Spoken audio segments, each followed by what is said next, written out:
Hello, everybody, and welcome to Explore Food History. My name is Rebecca Iglesias, and I'm a reference librarian at the St. Louis County Library, which means I'm normally at headquarters answering all kinds of questions. And I also get to do really cool presentations, often about stuff that I care a lot about.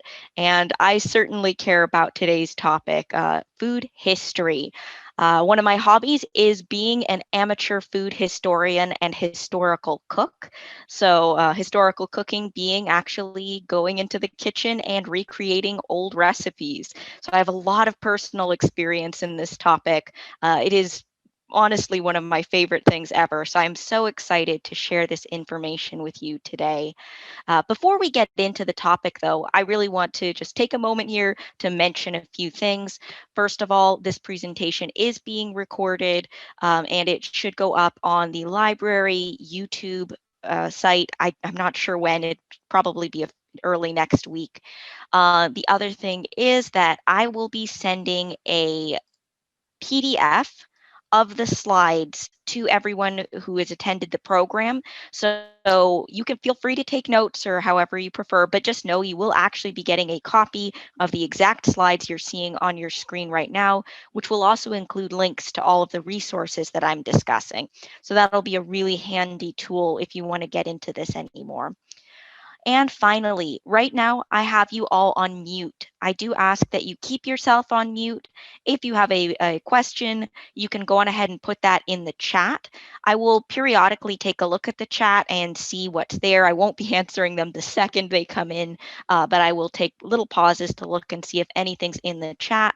And if we have time at the end, I will allow you to open up your mics and ask questions over the microphone if you prefer that.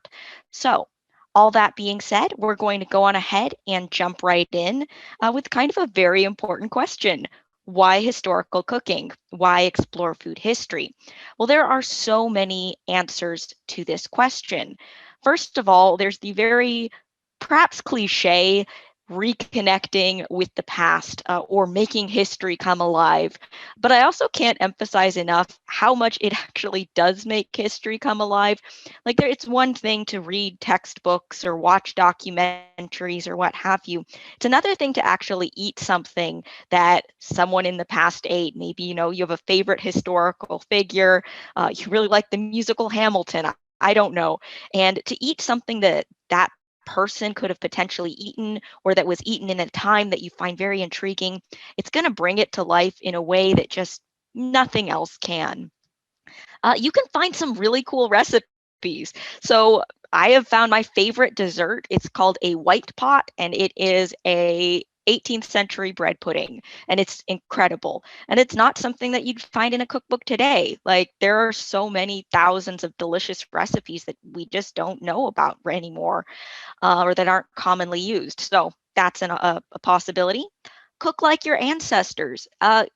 Cooking, that's one of those things that's really cool. It's been passed from person to person through the generations, and cooking and eating are one of those things that just really matter to us as human beings.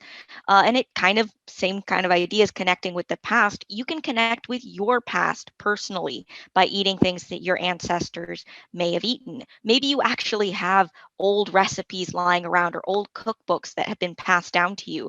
Or maybe you need to do a little bit of legwork and see, hey, where did they live? What time period did they live? And what foods were common in that area at that time?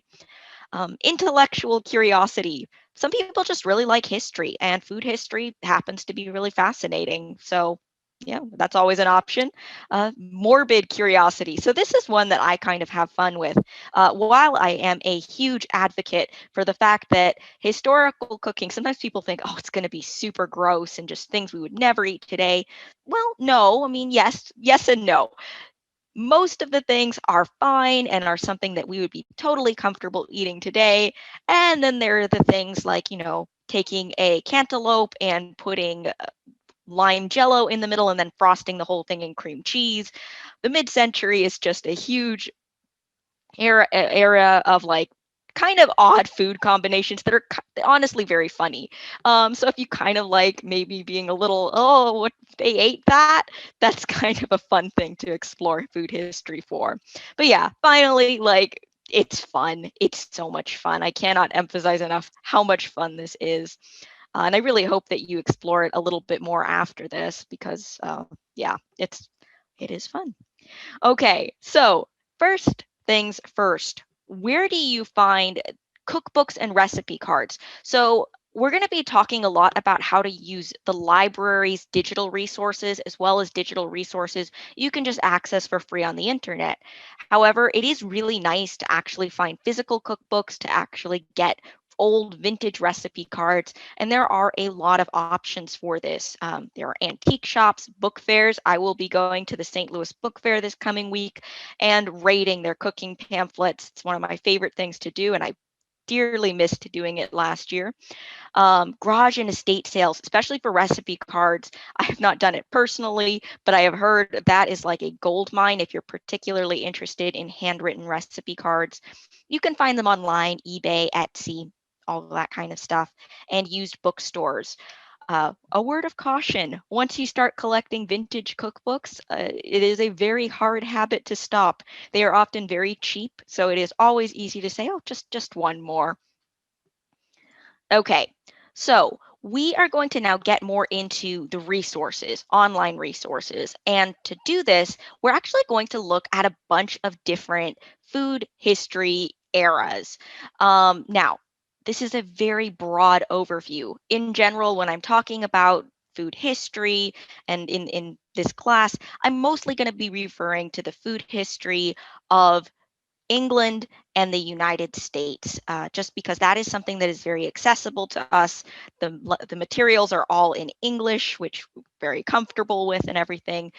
There's obviously so much more to food history than we're covering here, but for the sake of this program and speed, we are going to focus on, yeah, America and England. So the 18th century. There are a couple things to know. One of the most important things that we're going to be covering for each of these time periods is a cookbook. And for the 18th century, I have chosen as its representative the cookbook American Cookery. So there were many popular British cookbooks that were used in the United States and in Great Britain, but American Cookery by Amelia Simmons was the first American, genuinely American cookbook.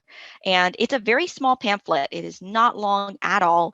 And it includes kind of a combination of old world recipes with really fascinating new world recipes. So we've got in here actually pretty much the makings of an entire proto Thanksgiving feast. Way before Thanksgiving was even a thing. We've got a recipe for a pumpkin pie. We've got a recipe for turkey with a cranberry dressing, which I do believe is actually like the first time that that combination is mentioned in a cookbook.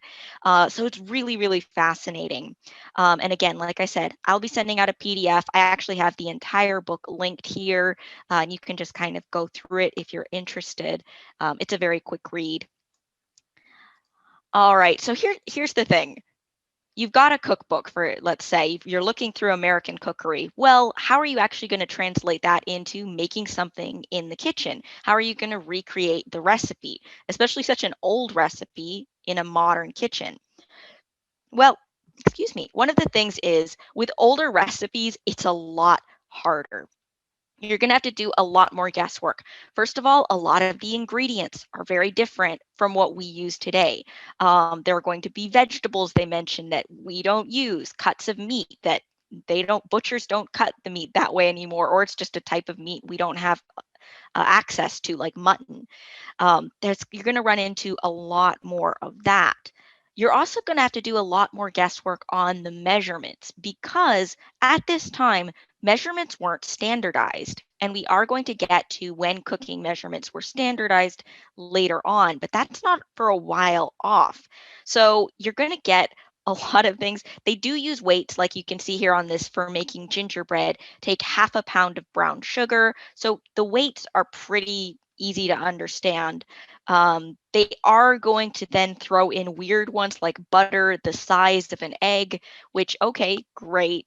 we can kind of guess that, but our eggs are very unlikely the same size as the eggs in the 18th century. So you are going to have to do some guesswork. It's a little more trial and error when it comes to recreating these recipes. Another thing to know is that most 18th century cookbooks were designed for the wealthy, and the recipes were designed for very large households. They make vast quantities of food. So you often have to learn how to scale recipes back. And then, yeah, finally, cookbook authors often assumed that you knew how to cook, right? You were taught by your mother, by some kind of teacher, how to actually cook in the kitchen. You knew all the techniques. All they really had to do was give you the ingredients and the rough instructions, and you were basically kind of expected to fill in the gaps with your own knowledge.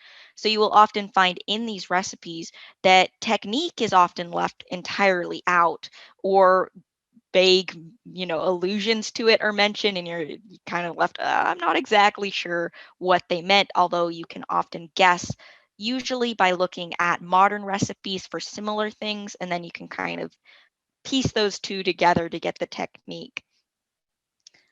Okay, some ingredients you might need if you are getting into the 18th century cooking, and it's mostly spices.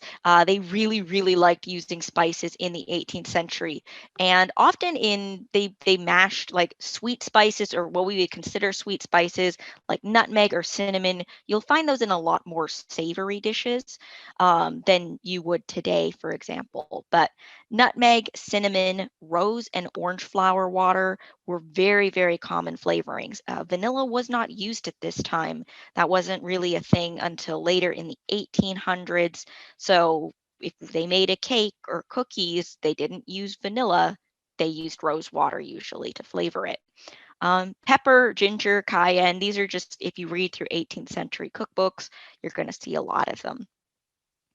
Okay, so moving on to our first resource, Google Books, which is where I found this wonderful recipe to dress macaroni with Parmesan cheese.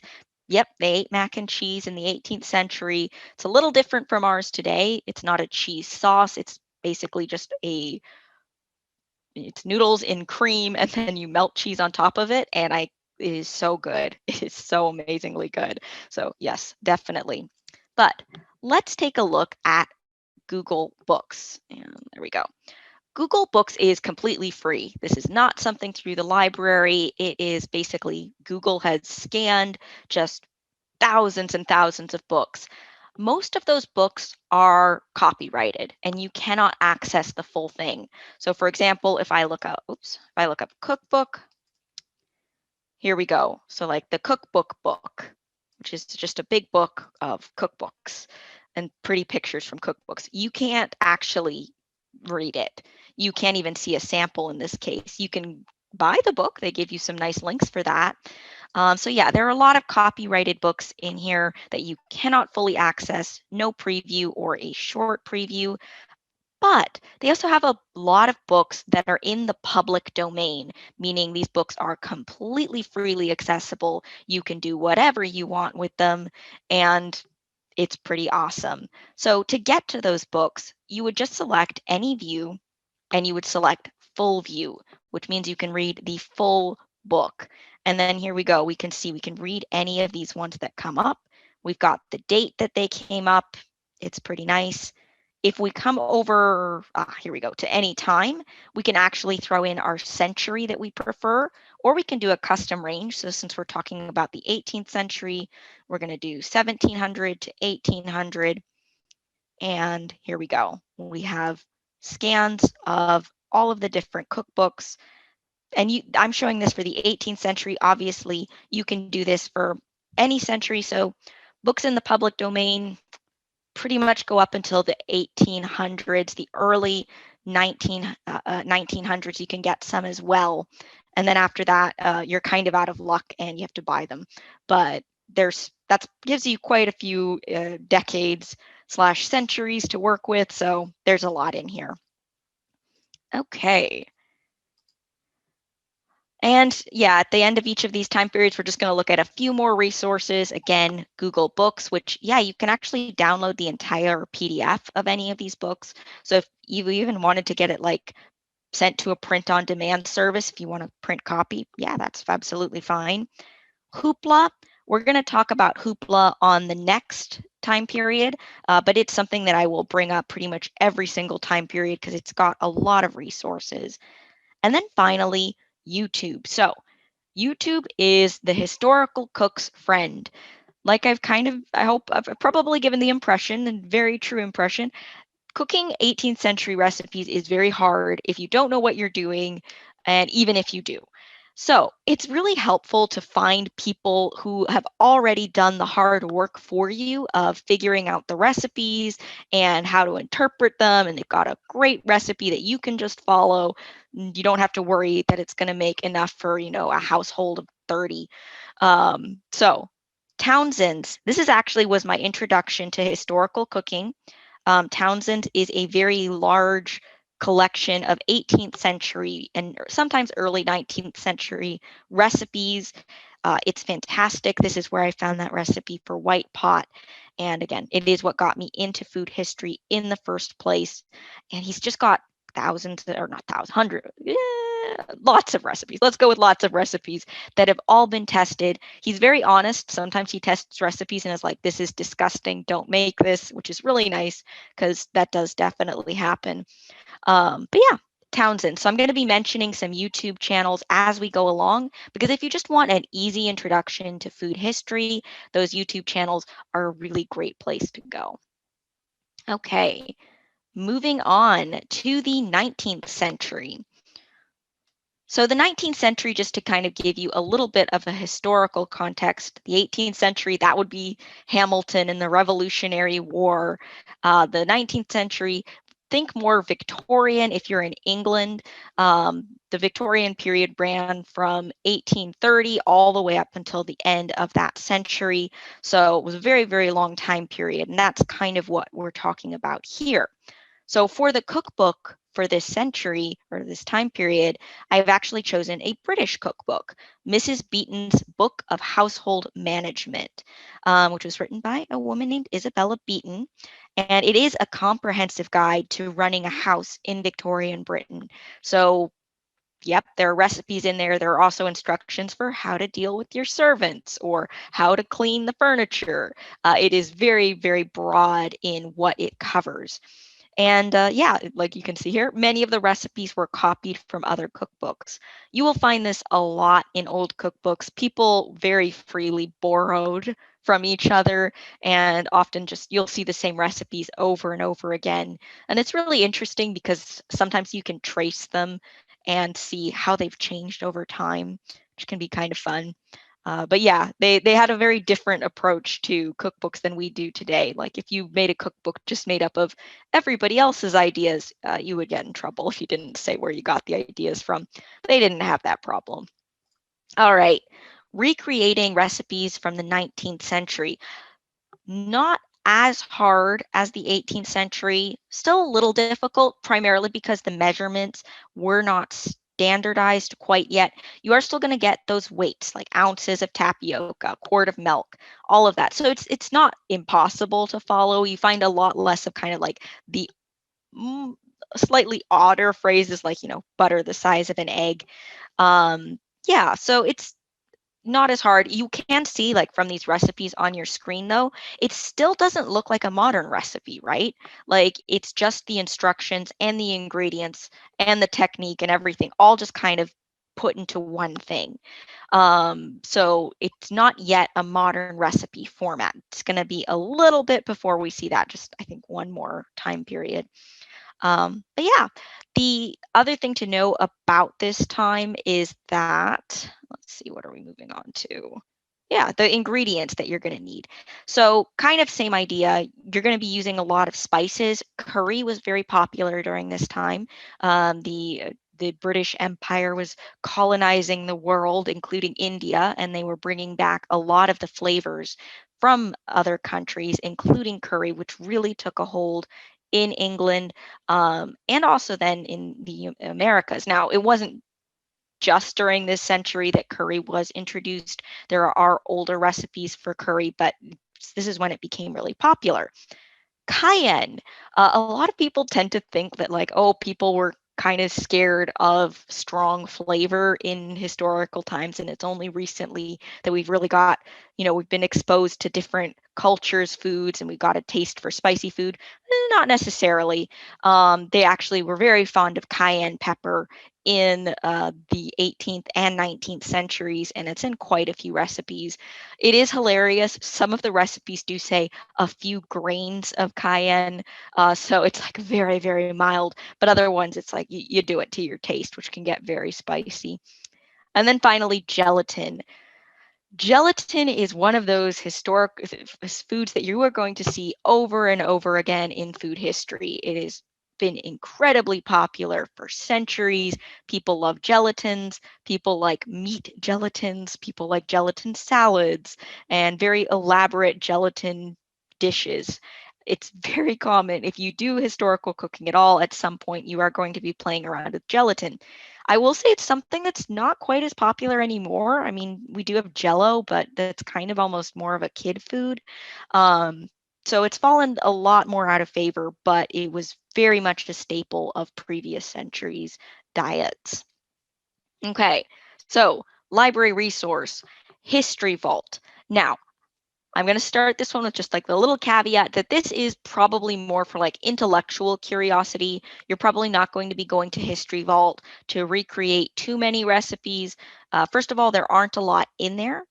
And secondly, the ones that are there are, actually, let me jump back. They are handwritten. They are in manuscript form, which, as you can see here, can be very difficult to read. I tend to focus more on print cookbooks personally, just because you just remove that extra difficulty of trying to decipher handwriting.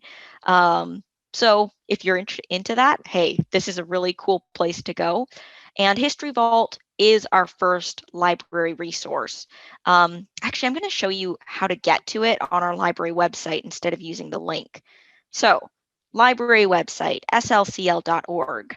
To access any of the resources that I'm mentioning today, you will need a library card. All of our branches are currently open, so you are able to come into the branch to get a card or to renew your card if it is expired. So make sure you've got that card good to go, and then you can access the library's resources. All the resources that I'm discussing today, with the exception of, I believe, Hoopla, and then any of the ones that I tell you are not a library resource, they're databases. And that means that they are going to be on our website under research. So if you click on research, we give you a bunch of different options for accessing the databases. The one I always use because it's the fastest is resources A to Z. So I'm going to select resources A to Z. The one thing about this is obviously you have to know what database you're looking for, otherwise you're not going to have any luck finding it. So it's going to be H for History Vault. And we'll just scroll down. And yeah, you'll have to log in then with your card information, and you'll be in History Vault. So History Vault is a database essentially all about Southern life, slavery, and the Civil War. It was bought by our history and genealogy department. It's phenomenal for like African American genealogy, for history research, and all of that. And I was poking around in it, and I found there are also some recipes. So once you click History Vault, you have to then select this icon right here. It's going to ask you which module you want to look in, Plantation Records Part 1 or 2. It doesn't matter which one you choose. Once you click search this module, you can then select both. So make sure they're both checked off and search for recipes. And then you've just got different recipes here, laundry instructions, household recipe books. There aren't, again, a ton in here, but there are some very interesting ones. I do like this Elaine and Lobdell family recipes. Probably horribly mispronounced that, but there you have it. So I'm going to open the PDF just to give you a quick look.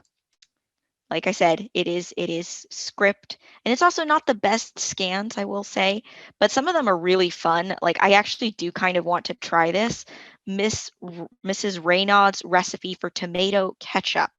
So to 1 gallon of skinned tomatoes, put 4 spoonfuls of salt, 4 ditto of black pepper, 3 of mustard. So you can see like it's I've read this one before, which is why I can read it so fast now. It took me a while to figure out just how to read that part. But yeah, this recipe actually sounds like it'll make a really nice ketchup. So I probably will try that one time. But yeah, like you can see, it's very different. Peaches and brandy, we've got the nice or handwriting, kind of poor scans, but you can still on most of them make out the recipe. So if you're interested in the foodways of the American South, this is a really cool resource. And also if you want to kind of play around with learning how to read cooking manuscripts, it's a pretty nice resource as well.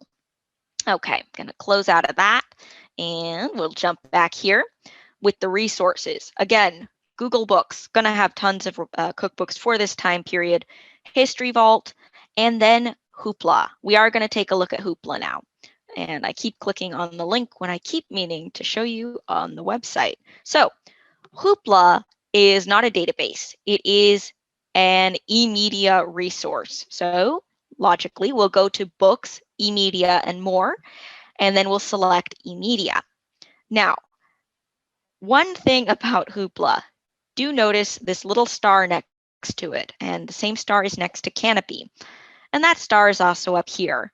Please note that Hoopla and Canopy are available to residents of St. Louis County Library District only. So what that means is if you live in the city, if you live in St. Charles, or if you live in one of the municipalities that has its own library, so for example, Kirkwood or Webster Groves, any of those ones, you cannot access Hoopla or Canopy through us. You will have to see if that is something available through your home library. So there is a chance that you will not be able to access either of these things through us. So I just want to let you know that. So if you are getting like error messages and it's saying you can't make an account or you can't access any of the resources, that's probably why. You can always give the library a call and we can double check and make sure that you've been coded correctly. But yeah, that is something about those resources that you should probably know. That being said, if you do have access, they are phenomenal. I do believe Hoopla is offered by all of the regional libraries. So again, if you can't get it through us, you're going to be able to get it through, Public or St. Charles or the Municipal Consortium. So Canopy, I think only the city offers other than us. But yeah, Hoopla is a massive database of digital books, audiobooks, comic books, music. There's a lot in here. And there's actually a lot of historical cooking resources. So if we come to browse and we go to ebooks, and we scroll down a bit here to genres and collections, and I do believe, yep, I'm going to have to click on genres. It's a little complicated. You can get there eventually. Genres, cooking, and then from here we can click history. And here we go. We have a bunch of historical cooking books. So some of them will be from a different time period, like the Fanny Farmer cookbook, which we're going to talk about later. And then others are going to be just more food history books, like The Course of History or America's Founding Food. Nice mix of stuff here. There are some really good options. I really, really do like this database or this, e-course or e-media platform quite a bit. There are a lot of options. One thing to know is you are only allowed 10 checkouts a month. So once you've run out of the 10 checkouts, you have to wait until the first of the next month before you can access any more. But usually 10 is enough, especially if you're reading books. Okay, let me just take a quick look. And doesn't look like we've had any chats yet. So again, remember, if you are running into any questions, please throw those in the chat at any time, and I will regularly check for them. And then, yeah, so for the YouTube channel, this is a British channel. The English heritage site. Um, like their name suggests, their goal is to preserve English heritage in all of its different forms, and for many different time periods. So they have a lot of different, very interesting shows and videos on their channel. And one of the probably the most famous one on their channel is the Victorian Way, where you learn with Mrs. Crockham, who was a real cook in a British manor, how to cook in the Victorian way. So you can see here making pancakes, ice cream, Victoria sandwiches, biscuits. She has a lot of really, really fun videos. And she is in character. She is Mrs. Crockham, and you also kind of get to see like different people who are also working in the manor house as well.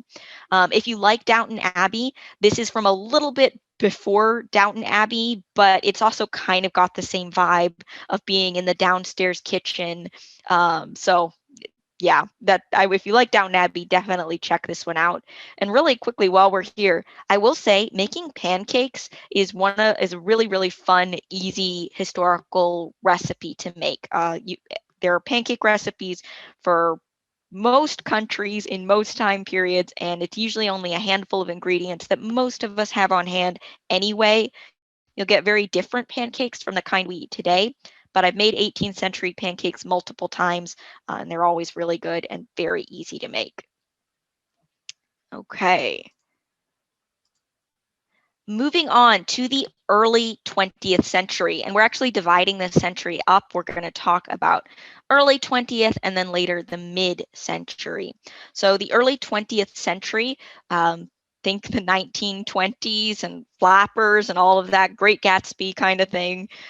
Stereotypes about time periods can sometimes help you put it in like a mental picture. So yeah, early 20th century. And I'm kind of honestly cheating here a little bit when I say early 20th century. The Boston Cooking School Cookbook came out technically in 1896, so not quite yet in the 20th century, but it made a huge impact and then was reprinted throughout the entire 20th century. So the Boston Cooking School Cookbook probably will sound more familiar to you as the Fanny Farmer Cookbook, which is often what it was titled when it was reprinted.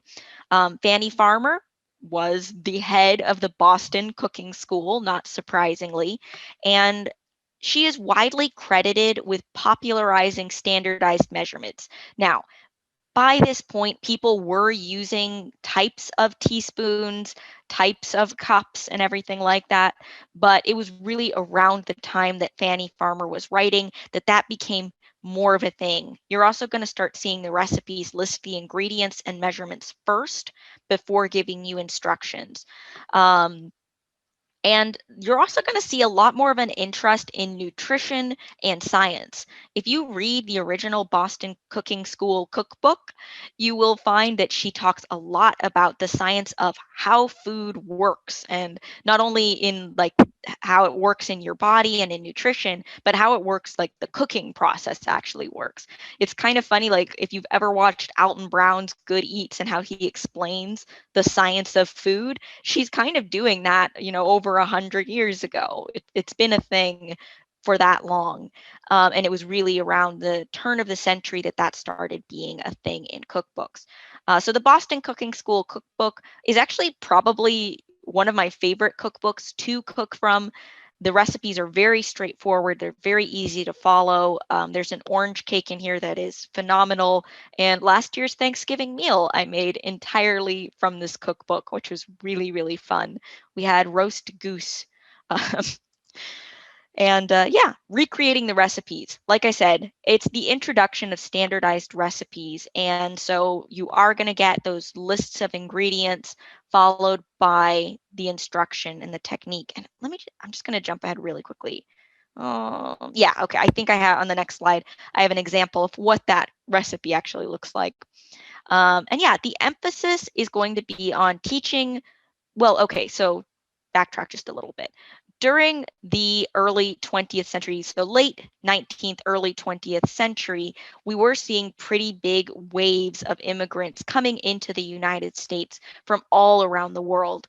And with that came an influx of different cuisines. So we are starting to see during that period more Italian cuisine, Chinese cuisine, and also then the offshoots of that, like Italian American and Chinese American, which were usually, blank/American cuisines, were created in response to moving here and adapting to new ingredients or adapting their foods to the American palate. So, like Italian American cuisine famously is nothing like the cuisine of Italy. It is an adaptation primarily from Southern Italian immigrants who came to the United States. So you are going to be seeing a lot more international recipes in American cookbooks. You will also start seeing a lot of cookbooks that teach or trying to teach immigrants how to cook the American way, which is actually what this cookbook you see on your screen here with the rather amusingly titled The Way to a Man's Heart, the Settlement Cookbook. So this was actually it's a really great collection of both American recipes and then Jewish recipes from that time period. So yeah, and then like I mentioned before, you're going to get cooking and nutrition in there.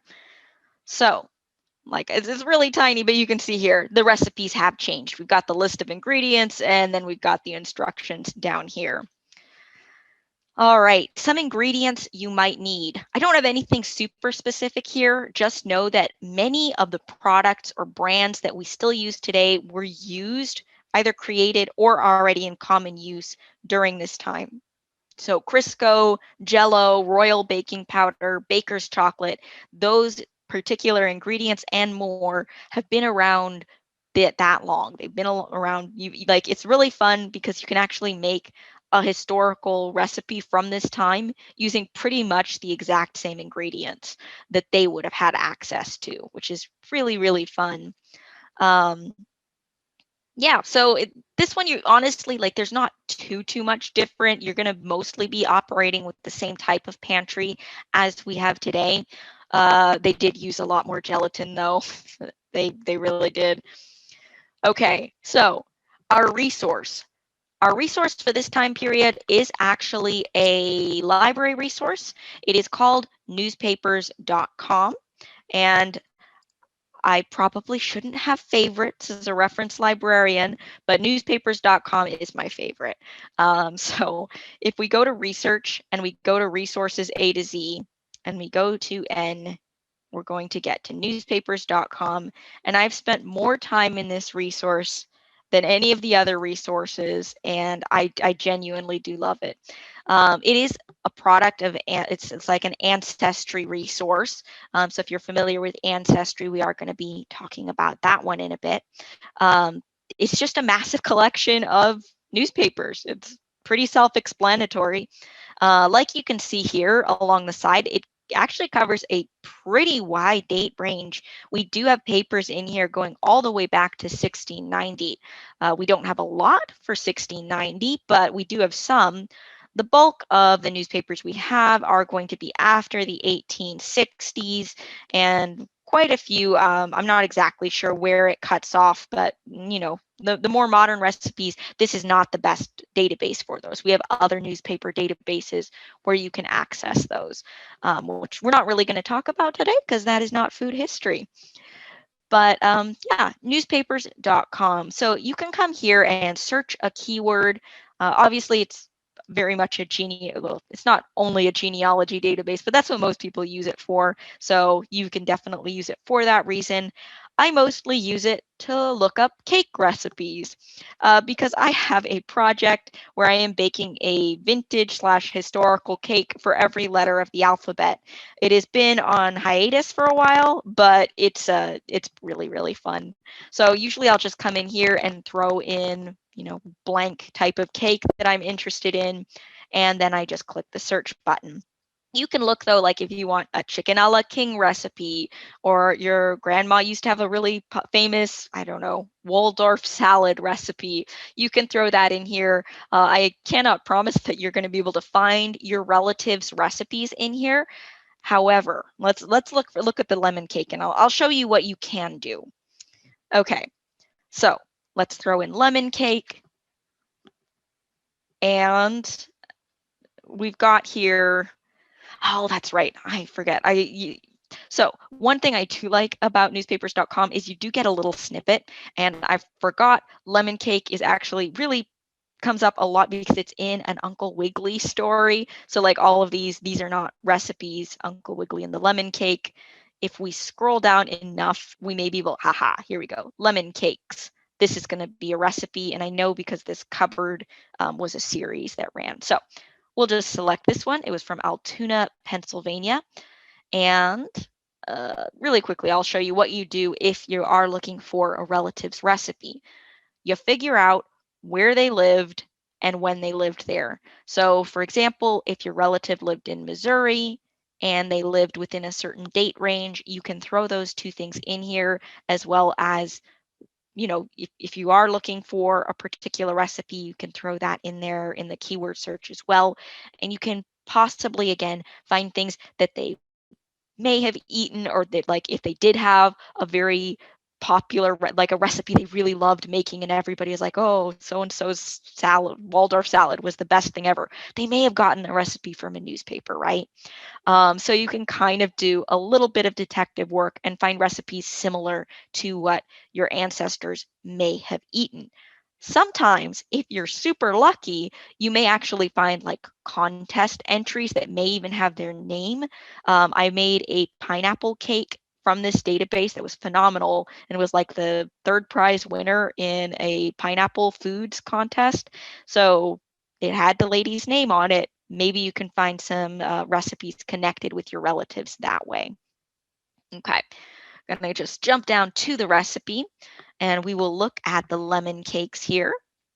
So we've got the kitchen cupboard lemon cakes. Yeah, this was a series that ran in papers throughout the United States. So you'll often see this logo. And yeah, we've got a nice lemon layer cake here, and then lemon cookies and stuff as well.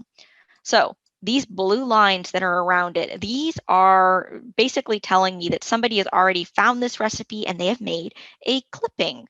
Because just like you could with a print newspaper, you can clip the newspapers in newspapers.com, which the icon is just right up here. Now, if you want to do this, you are going to need to register. Register with email in general, because your Ancestry, like the library has Ancestry, excuse me, but you don't personally. So you are going to need to do it with email or Facebook.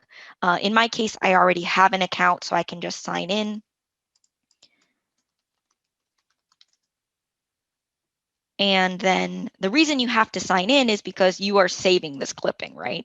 So I can come here, select clip, and then I can, oops, highlight it, and I just want the cake recipe, and I can add a note, lemon cake, or whatever you want to add, and then select clip. And then I do have a bunch of options for sharing, and this clipping is now permanently in my clippings, which again is why you need to create an account so it can save all of them. Takes a second to load. I definitely don't have no clippings. I have 246. So lots, mostly cakes. But yeah, you can see here, it's a lot of fun. This is really, really a great database to poke around in. You can also find out a lot about like ingredients that were common at a time. So like if you are looking, I was researching the turn of the century and food history. They really liked extracts, especially in flavors that aren't super common. So I found some ads for extracts and for curry powder and things like that. The database is primarily papers from the United States. However, there are some international, including from Great Britain. Okay. And let's see where, present. Okay. Oh, I'm just showing you a screen here just so I can jump into Ancestry. So Ancestry on our website, again, resources, A to Z, we go to A, and I'm going to scroll down. until I get to Ancestry. And there is something very important to know about Ancestry. Normally, it is in library use only. You have to be at one of our branches to access it. Obviously, this past year, you couldn't get to our branches for most of it. So we actually had remote access available. And the people at Ancestry, the very kind people, have extended our remote access through the end of this year. So if you are interested in researching your genealogy or poking around Ancestry and you don't want to come to the library, this is a really good time to explore the database, because after December 31st, it will go back to only being at the library, and you will not be able to access it from home. So Ancestry, this, more than any of the resources, is primarily a genealogy database. You're not actually going to find any recipes in here. The reason I'm showing you this is kind of, it's pretty geeky when it comes to food history. Again, it's like, probably if you're getting into it a little bit more, what Ancestry has is the entire Sears Roebuck catalog.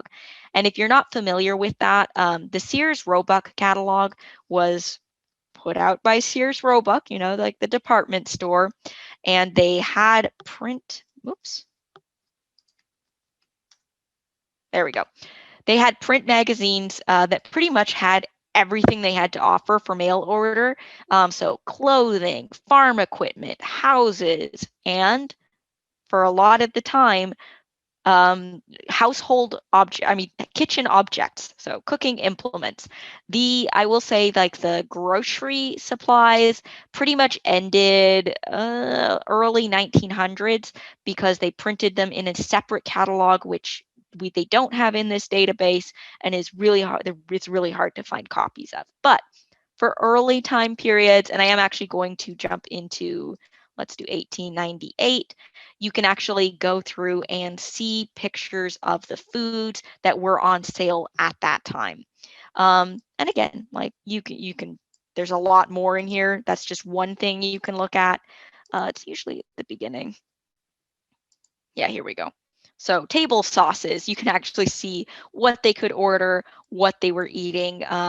This is really, again, if you're getting into food history and they're mentioning, okay, so for example, I was looking at a recipe from around this time that called for a can of apricots. Well, were their cans the same size as our cans today? And I could come in here and see how many ounces were in a can.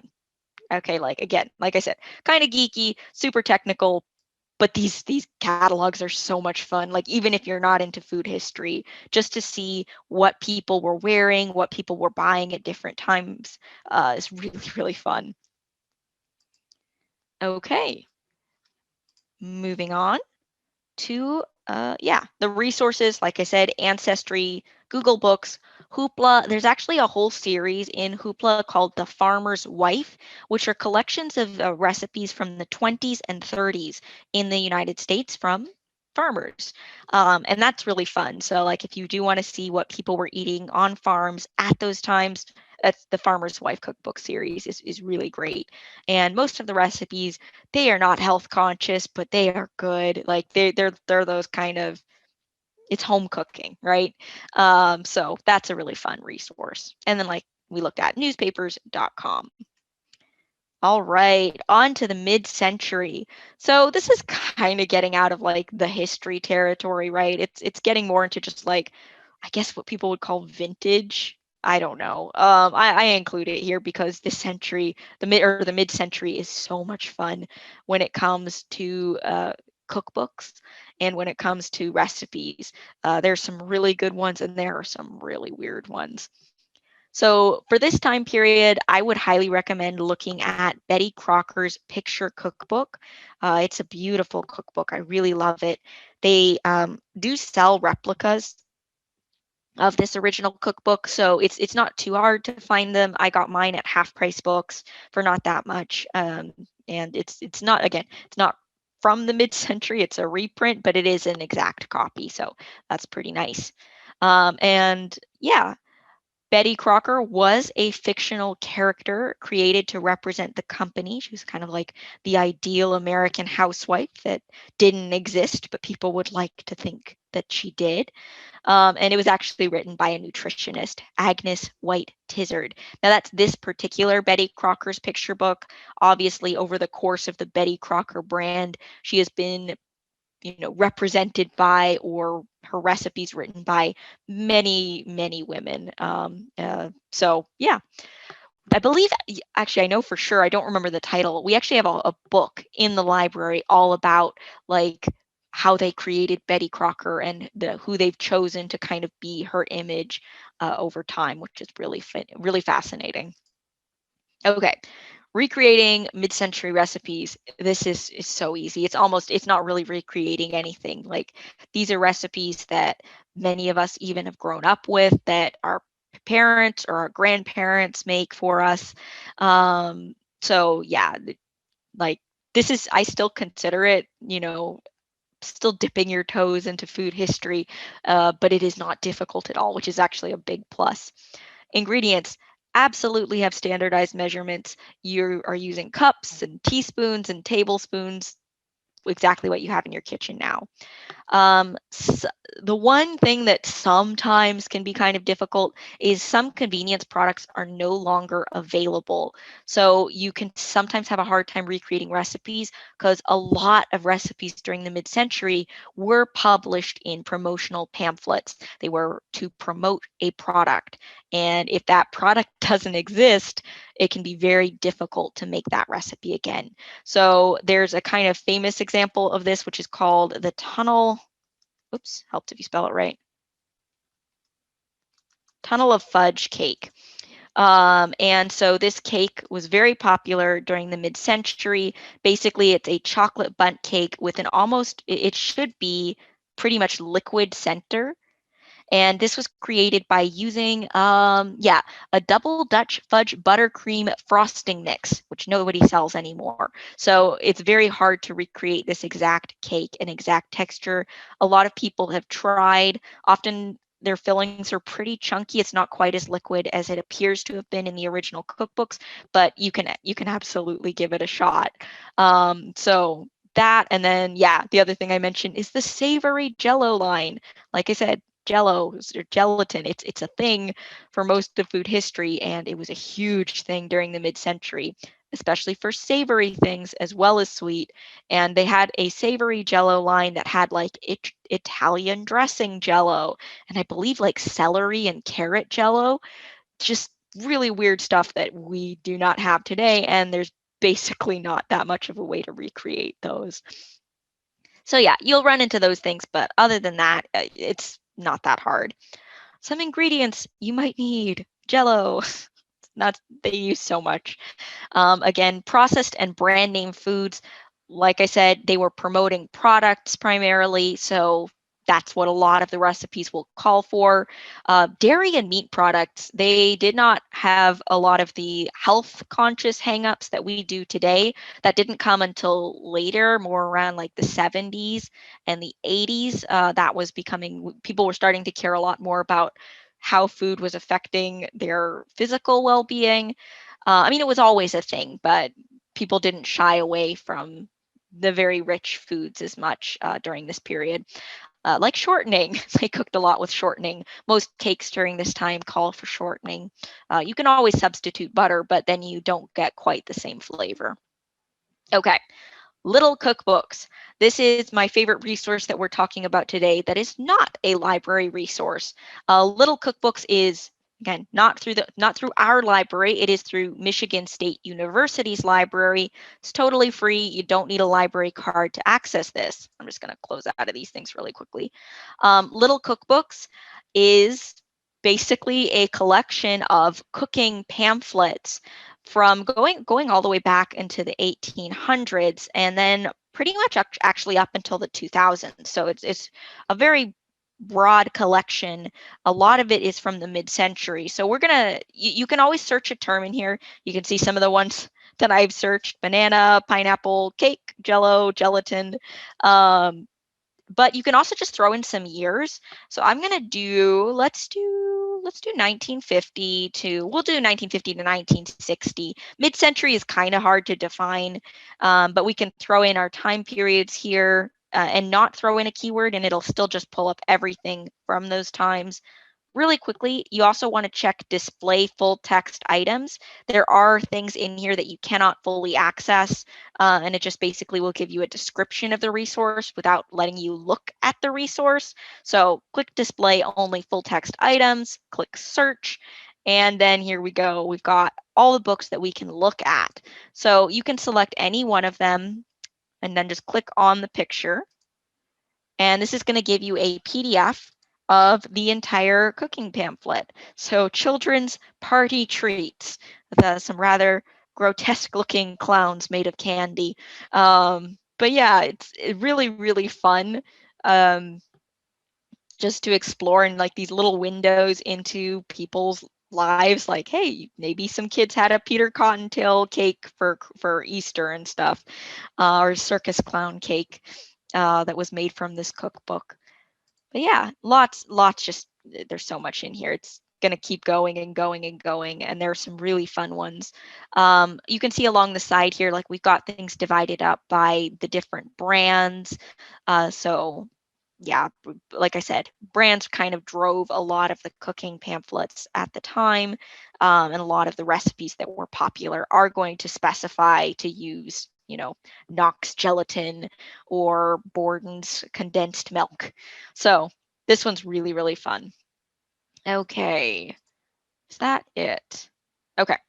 Actually, I do mention, so here are actually two blogs. I haven't really talked about blogs that much, but there are a lot of food history bloggers for different time periods, and you can explore those. Again, that's another easy way. I would recommend YouTube and blogs as kind of an introduction into food history. You can kind of see, how they go about recreating a recipe. I really like Mid-Century Menu a lot, and sometimes her site is down. Okay, it's not down. But yeah, she has just recipes. She goes in and tests really sometimes bizarre mid-century recipes, and then kind of gives them a rating. And she tests them all on her poor husband. Some of them are good, some of them are terrible, and they go into what they liked or didn't like about them.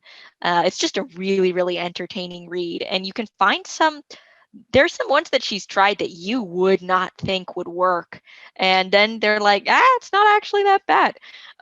So yeah, Mid-Century Menu is really, really fun for that reason. And then Dinner is Served 1972. That's getting into the later, kind of like the end of the mid-century period. It's pretty much over by that point. But she goes a little bit back in time, a little bit forward in time. So it's still a good resource. Hoopla, Betty Crocker Lost Recipes, and the Vintage Baker and little cookbooks like we looked at before. You may notice one thing is missing from here, which is going to be Google Books. By this point, books are in the public domain, or not. Or sorry, they're not in the public domain. They are under copyright. You cannot access them freely. You're going to need to buy them. And then a YouTube channel, Making It Modern. She creates a mid-century recipe and then does a modern version, which is kind of fun. Okay, we are going to be wrapping up here. I know that we're running a little short on time, so the program technically ends at 4. Feel free to leave at that point. We'll probably go a few minutes over, especially if you have questions. But yeah, just giving you that heads up there. But yeah, that was our overview. If you want to go back even further than we discussed, there's obviously a lot of food history that we could not cover. Two resources that I recommend. If you're interested in ancient cooking, especially ancient Roman cooking, we actually have a book called Cookery and Dining in Imperial Rome. So Apicus he wrote a Roman cookbook, and we do have access to it with annotations, so they explain to you what ingredients there are and techniques and stuff. And then if you're interested in medieval cooking, the Form of Curry, which is available on Project Gutenberg, which is just a website full of free books in the public domain. The Form of Curry was a cookbook from medieval England, and I think that time might actually be wrong. I thought it was 14. No, No, anyway, sorry. I can't remember if that's the right time or not. That might be a typo. It might be 1490. I can't remember. But yeah, it's a really good cookbook for medieval cooking. I use a website called Medieval Cookery for my medieval cooking because the people have tested those recipes. My wheelhouse is more the 18th century and then like the late 19th century. So medieval recipes are one of those that I would really, really recommend finding someone who had done the legwork for you first. But the website is called Medieval Cookery if you're interested in that. Okay, diving deeper, the library has so many historical cooking books. I have a short list here. If you are interested in any period of historical cooking and you want to know more about it, you can always contact me. You will have my email after today because I'm going to send that email out today. So feel free to reach out to me. I love to talk about historical cooking. I love to help people with the topic. Here's just some books that I recommend, but there are lots of other ones. Canopy, which is one of those ones that you can only access if you're a resident of the county library district. That's all films. Like Hoopla, you can only check out 10 things a month. They do have a series called Food, a Cultural Culinary History. And then there's one more database. This is not food history, but it is food from around the world, which pretty much everything that we eat does have some history attached to it. There is a database called A to Z World Food where you can look up the dishes from around the world, and in the resources section there are some very brief articles on like the history of wine, tea, coffee, and then just food history in general. So that's kind of a fun resource. We are, again, pretty short on time, or I would show you. All right, so this is the question period. I'm going to really quickly talk about how to contact us if you have questions outside of this program, and then we'll open up the mics or the chat. So if you have questions, you can always ask a librarian. You can call us on the phone number. You can email us at reference@slcl.org. On that research page, you can always, well, not always, but the chat is often open. It's this green icon right here. You can find the exact hours it's open under Contact Us. It is basically from 9 in the morning when we open until a half hour before we close. So 9 to 8:30, Monday through Thursday, and then 9 to 4:30, Friday and Saturday. But yeah, you can chat directly to the reference department and we can get those questions answered for you. And then finally, the Book a Librarian. This will just link you to the form. It is a one-on-one session with a reference librarian where we show you the library's resources.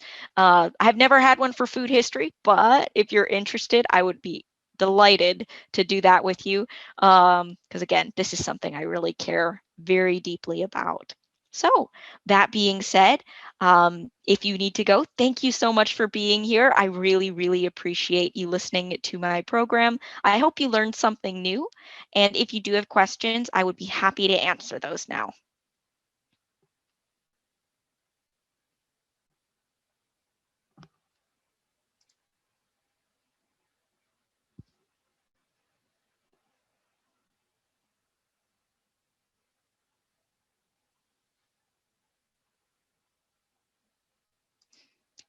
All right, I'm not hearing or seeing any questions come in. So again, thank you so much for attending. This program should go up onto the St. Louis County Library YouTube site, probably in a few days, probably by early next week. So have a wonderful rest of your day and a wonderful weekend. Thanks for coming.